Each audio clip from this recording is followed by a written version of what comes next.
अदी बिन हातिम आए हज़रत उमर रज़ी अल्लाह ताला अन्हु के पास, अमीरुल मोमिनीन, अल्लाह के नबी ने मुझसे 3 बातें कही थी। पहली बात, जब मुझे बिठाया ना अपने सामने, और ये मदीने क्यों आए, क्योंकि मुसलमानों के एक काफिले ने कबीला तय के लोगों को पकड़ा, उनमें इनकी बहन भी थी, पकड़ा, माल तो ले लिया। जब लोगों को छोड़ने लगे, क्योंकि ये लोग लूटमार करने आए थे, मुसलमानों ने पकड़ लिया। जब छोड़ने लगे तो पता चला कि भाई हातिम ताई के खानदान की एक औरत भी है इसमें, अदी बिन हातिम की बहन है। तो मुसलमानों ने कहा कि या रसूलल्लाह, इसकी वजह से कोई बड़ा हमको गनीमत मिलनी चाहिए। आप सल्लल्लाहु अलैहि वसल्लम फरमाए नहीं, इसको छोड़ दो। तो जब छोड़ दिया तो वो वापस गई, वापस जाकर रसूलुल्लाह सल्लल्लाहु अलैहि वसल्लम के इखलाक, सहाबा के इखलाक, सहाबियात के इखलाक सब बताए, और जाकर कहा अदी बिन हातिम को, हम अपने दादा के बारे में सुनते हैं, हातिम ताई के बारे में, कि सखी वो था, मैं उसकी कसम खाती हूँ जिसने हमें तुम्हें पैदा किया। मैं ये समझती हूँ मैं जिस आदमी के पास से आ रही हूँ उससे बड़ा सखी आज तक कोई पैदा नहीं हुआ। तो बड़े हैरान हुए अदी बिन हातिम, अच्छा हमारे दादा से बढ़ के भी कोई है। तो पहुंच गए अल्लाह के नबी के पास, वहां देखा तो सिर्फ गरीब गुरबा बैठे हुए सारे, खाने को भी नहीं है। तो एक नजर यूं डाली, फिर एक नजर यूं डाली, फिर क्योंकि सरदार थे बैठे रहे, अल्लाह के नबी भाप गए। आपने फरमाया आदि, वो क्या वक्त होगा जब मेरे मानने वाले दमिश्क के ऊपर चढ़ाई करेंगे और मुसलमानों का जो खराबुल दस्ता होगा उसमें मुसलमानों का आलम तेरे हाथ में होगा। तो अदी बिन हातिम खुद फरमाते हैं, खुद कहते हैं कि मुझे यकीन हो गया कि लोग इस आदमी को जो मजनू कहते हैं सही कहते हैं, कि यहाँ तो खाने को नहीं और ये दमिश्क पे चढ़ाई की बात कर रहा है। हाँ जी। फिर कहा अच्छा अदी ये बता, वो वक्त क्या वक्त होगा जब यमन से एक औरत ज़ेवरात से लदी भदी चलेगी और मदीने आएगी और कोई उसको छूने वाला नहीं होगा। तो कहते हैं मैं चुप रह भी नहीं सका, बेसाख्ता मेरे मुंह से निकल गया। तो क्या कबीला तय के सारे मर्द मर चुके होंगे? कहते हैं मेरे मुंह से निकल गया बेसाख्ता। कहते हैं हम तो डाकू लुटेरे मशहूर थे। फिर फरमाया अदी वो क्या वक्त होगा कि चौराहे पे खड़ा होकर एक मुसलमान ऐलान करेगा भाई कोई ज़कात लेने वाला है और कोई ज़कात लेने वाला नहीं होगा। तो उमर रज़ी अल्लाह ताला अन्हु को ये बात आकर उनका बाजू पकड़ लिया और आंखों से आंसू, हिचकियां। मेरे नबी ने जो पहली बात कही थी वो तो सही हो गई। दमिश्क अल्लाह के फजल करम से आज मुसलमानों की तहवील में है, और हाँ वो जो खराबल दस्ता था मैं सबसे आगे था और मुसलमानों की फौज का आलम मेरे हाथ में था। तो हज़रत उमर मुस्कुराए, कहा तुझे तेरी दूसरी बात भी सच्ची दिखा दूं? तो कहा अच्छा, कहा मेरे साथ आओ। ले गए। वो अभी वो कुछ अर्से पहले वो औरत यमन से चल के आई थी। कहा तू कौन है? मैं फला। कहां से आ रही? यमन से। कहा इतनी लदी फदी? कहा हाँ। कहा ये बताओ मुसलमानों को कैसा पाया? कहती है ऐसा जैसे एक मां की औलाद हो सारे। हाँ, ये कहां से हो गया मेरे दोस्तों? हमारे तुम्हारे जैसे लोग थे? नहीं, हमारे तुम्हारे जैसे लोग नहीं थे, हम तुमसे भी ज्यादा गए गुजरे लोग थे। हाँ, हम तुमसे भी ज्यादा गए गुजरे लोग थे। ये इस्लाम ही तो था, ये वो ईमान ही तो था। और क्या था जिसने ऐसा बना दिया? तो हज़रत अदी बिन हातिम कहने लगे अमीरुल मोमिनीन, अगर मेरे नबी की 2 बातें पूरी हुई हैं तो तीसरी भी जरूर पूरी होगी। और हज़रत उमर बिन अब्दुल अजीज के दौर में मेरे दोस्तों एक आदमी ऐसे चौराहे पे खड़ा होकर कहता था भाई इतना माल ज़कात का हमारे पास मौजूद है, कोई ज़कात लेने वाला? कोई भी नहीं था। क्यों नहीं था? सब देने वाले थे। गरीब भी देने वाला था, सब देने वाले थे, लेने वाला कोई नहीं था। ये तो हमने सत्यानाश मार दिया अपने गरीबों का, ये कह के कि सड़क पे निकल के नारा लगाओ हमारी मांगे पूरी करो, हमें हमारा हक दो।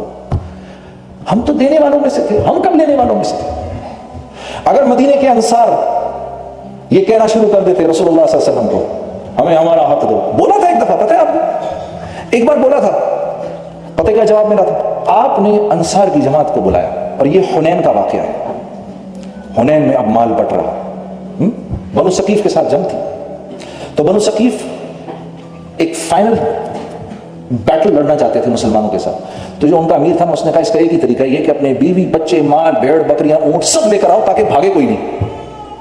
तो वो ताइफ से सब माल अपना सब उठा के लिया जंग लड़ने के लिए। कुरान में इसका जिक्र है। 12,000 मुसलमान, 4,000 बनु सकीफ। 2 सहाबा के दिल में ये बात आई, आज तो हम ज्यादा है। मुसलमान नहीं जीत सकता कभी भी हथियारों के जोर पर। हथियार के इस्तेमाल को मना नहीं किया, उसके यकीन से मना किया है। ईमान इसको कहते हैं, नहीं जीत सकता। तो क्या हुआ? पहला अटैक हुआ, खालिद बिन वलीद आगे थे। पहला अटैक हुआ, वो अटैक ऐसा हुआ कि मुसलमान कदम उखड़े, सहाबा के मुड़े पीछे और भागे, रिट्रीट के लिए भागे कि पीछे जाएं। तो वो एक हबड़ दबड़ में जो पीछे आ रहे थे उन्होंने देखा वो सामने वाले भागते आ रहे हैं, उनको भी समझ में नहीं आई, वो भी टर्न करके भागे पीछे। آپ صلی اللہ علیہ وسلم اپنے قریبی مہاجرین اور حضرت عباس کے ساتھ بیچ میں کھڑے ہوئے، اور اب آپ دیکھ رہے ہیں کہ یہ مسلمان یوں پیچھے جا رہے ہیں، تو آپ نے حضرت عباس سے کہا عباس آواز لگاؤ، میرے انصار کو بلاؤ۔ حضرت عباس کی آواز اونچی تھی، اونچی آواز لگائی، یا معشر الانصار۔ تو کتنے واپس آئے؟ 100۔ کتنے واپس آئے جی؟ 100۔ ان 100 نے پھر 4000 کے قدم اکھاڑ دیے۔ بدر میں 313 نے تو 1000 کو شکست دی نا، نہیں یہ تو ہم یہ اس سے بھی اونچی جیت ہے کہ 100 نے 4000 کے قدم اکھاڑ دیے۔ اب وہ سارا مال جمع ہو گیا، سارا مال آ گیا۔ اب جب مال آیا تو آپ صلی اللہ علیہ وسلم نے، یہ تربیت اس کو کہتے ہیں، اب آپ انصار کھڑے ہیں سامنے، اب انصار کے سامنے مال بٹ رہا ہے جی، کن کو؟ اپنے رشتہ داروں کو، قریش کے لوگوں کو مال بٹ رہا ہے۔ بٹتے بٹتے بٹتے بٹتے سبھی کچھ بٹ گیا۔ جب سب کچھ بٹ گیا تو انصار نے حضرت عبادہ سے کہا کہ ہماری بات پہنچاؤ اللہ کے نبی تک۔ وہ کون سی بات پہنچاؤ؟ کون سی جی؟ ہماری مانگیں پوری کرو۔ کون سی جی؟ ہمیں ہمارا حق دو۔ آنے والے وقتوں میں کس کس کا ارادہ یہ نعرہ لگانے کا اور اپنا حق چھوڑنے کا عزم آج سے کون کون کرتا ہے؟ ہاتھ کھڑا کر کے بتاؤ۔ سب کرتے ہیں؟ تم اپنا حق چھوڑنے والے بن جاؤ گے، اللہ اپنے خزانوں سے تمہیں عطا کرے گا۔ تو حضرت عبادہ آئے، یا رسول اللہ میرے قبیلے والے کہہ رہے ہیں انصار کے، وہ جب ضرورت پڑتی ہے تو یا معاشر الانصار، اور جب مال بڑھتا ہے تو میرے رشتہ دار، یہ کیا ہو رہا ہے؟ تو آپ نے فرمایا تمہاری اپنی کیا رائے ہے؟ کہ جی میں بھی انہی میں سے کہا اچھا سب کو جمع کرو، سب کو جمع کرو۔ وہ سارے انصار جمع ہو۔ آپ نے فرمایا دیکھو بھائی تم لوگ سب کفر کے اندھیرے میں پڑے ہوئے، آپس میں تم لوگوں کے جھگڑے، وہ اوس اور خزرج کے جھگڑے چل رہے تھے، تو اللہ نے تم کو میرے ذریعے سے اسلام کے نور سے، ایمان کے نور سے تم لوگوں کو منور کیا، اور تم ایک ہو گئے، اور آج today you are a force to reckon with, you are a force نا۔ اور یہ میں جو آپ کو قصہ سنا رہا ہوں یہ فتح مکہ کے بعد کا سنا رہا ہوں۔ سوچو اتنا سا یثرب، وہاں کے رہنے والے لڑتے لڑاتے آج حجاز کے مالک بن گئے اور مکہ ان کی کسٹڈی میں آ گیا۔ آپ نے فرمایا آج یہ تمہارا حال ہے۔ پھر آپ نے فرمایا نہیں لیکن تم یہ بھی کہہ سکتے ہو کہ اللہ کے رسول جب آپ کے گھر والوں نے آپ کو گھر سے نکال دیا تو ہم نے آپ کو پناہ دی، تم اگر یہ کہو گے تو تم نے غلط نہیں کہا، تم نے سچ کہا۔ اللہ کے نبی نے فرمایا۔ پھر آپ نے ایک اور بات فرمائی، یہ بات میں تمہیں بتانا چاہتا ہوں، اور یہ ایمان کے بغیر سمجھ نہیں آئے گی، اس لیے ایمان کی محنت کرنا ضروری ہے میرے دوستو۔ ہاں یہ نہیں کرو گے تو وحی کی برکات سے محروم ہو جاؤ گے۔ قرآن پڑھو گے ضرور، سمجھ ککھ نہیں لگے گی، پڑھو گے ضرور لیکن سمجھ نہیں آئے گی۔ ہاں قرآن کے حافظ بن جاؤ گے، پھر جا کے داڑھی منڈا دو گے۔ ہاں میرے دوستو قرآن کا حافظ تو کم از کم یہ نہ کرے، ہم کر لیں چلو اور بات۔